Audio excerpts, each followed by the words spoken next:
Bon les amis, bonjour. Vous le voyez, l'hiver, vous le savez, je fais un peu autre chose. Je travaille notamment pour l'Africa Ecores. On part aujourd'hui de Monaco. On est à Monaco pour le départ de ce rallye.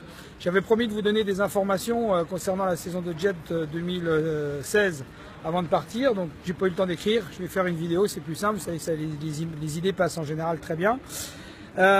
Première chose, donc vous parlez du championnat. Alors toutes les dates sont pas encore tout à fait calées. On a eu les élections départementales, c'était toujours un peu compliqué. Donc vous parlez déjà du championnat de France de vitesse.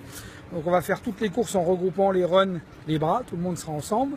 5 épreuves a priori. On commencera à Sainte-Maxime mi-avril, le 17-18 avril je crois. Ensuite on aura une course à chaque mi-mois. C'est-à-dire ensuite on sera mi-mai au nord de Paris. Nord peut-être Grand Nord, on va voir, c'est pas encore calé. Ensuite, mi-juin, on redescendra à Fréjus. Ensuite, mi-juillet, on sera du côté de Vernon, où on était l'année dernière, avec peut-être, cette année, c'est encore à confirmer au niveau budgétaire, mais le championnat de France de vitesse, plus le championnat de France de slalom sur 4 jours. Voilà. Ensuite, la finale aura lieu mi-septembre, mais c'est pas encore calé non plus. On ne sait pas encore où exactement.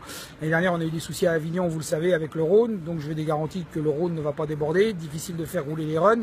Donc, on est en train de voir. À côté de la vitesse, il y aura aussi un championnat de France, championnat d'Europe de vitesse. On va continuer sur la vitesse. Avec une épreuve en France à l'ouverture, ce sera Solenzara le 1er mai. Peut-être une deuxième pour la finale, on est en train de voir avec l'UIM, on va voir, on est en train de caler aussi le championnat d'Europe, il y aura 3 épreuves en tout cas sur le championnat d'Europe, Mirandella c'est sûr, Solenzara c'est sûr, la 3e épreuve ce sera pas très loin de la France ou peut-être en France. Ensuite, tiens, il y a nos amis de chez Kamaz, le team Kamaz qui sont en train d'arriver. Voilà. Ensuite, donc, toujours sur la vitesse, les catégories vont pas changer beaucoup. La catégorie féminine redescend en GP3. La catégorie Spark aura droit à la préparation, plaque, écope, hélice, colonne de direction, boîtier 115 chevaux, plus les sponsors, enfin voilà le règlement stock. Ensuite, bonjour les amis. Ensuite, nous aurons, oui, on est en live sur le rallye.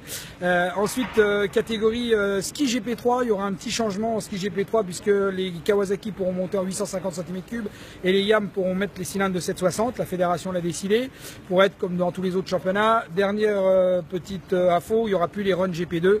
Les runs GP2, il n'y a plus beaucoup de candidats, donc il y en a quelques-uns qui montent en GP1. Voilà, ça c'est pour la vitesse.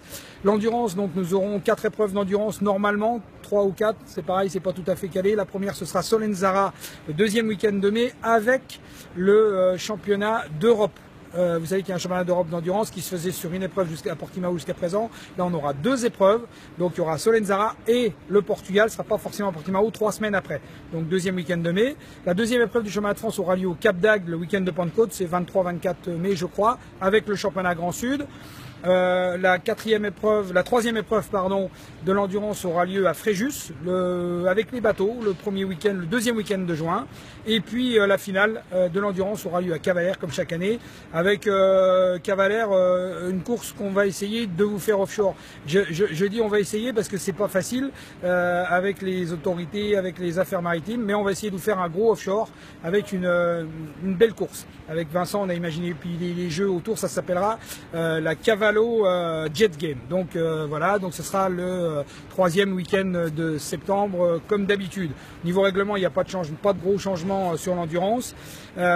Après, encore toujours sur le offshore l'endurance, la Carro Jet, vous l'avez vu, on a réouvert la catégorie Atmo avec un vrai titre de champion du monde. Il y a des machines à louer là-bas, il y a tout est mis en œuvre. L'organisation vraiment, Eric Paulin et toute son équipe ont mis tout en œuvre pour faciliter les transports, les ci, les ça. N'hésitez pas à vous renseigner, allez sur le site de la Carro Jet, à appeler tout le monde. Moi, je rentre le 12 janvier. D'ici là, si vous avez des questions, vous me faites des mails. Je ne pourrai pas vous répondre téléphoniquement, mais à partir du 12 janvier, on calera. Je vais me consacrer à 200% au jet. On calera tout pour essayer de faire une belle saison 2016 à l'image de celle de 2015 qui a été pas mal du tout. En attendant, je vous souhaite de passer une très belle fin d'année et puis on se retrouve très vite pour de nouvelles aventures de jet. À bientôt. Bye bye.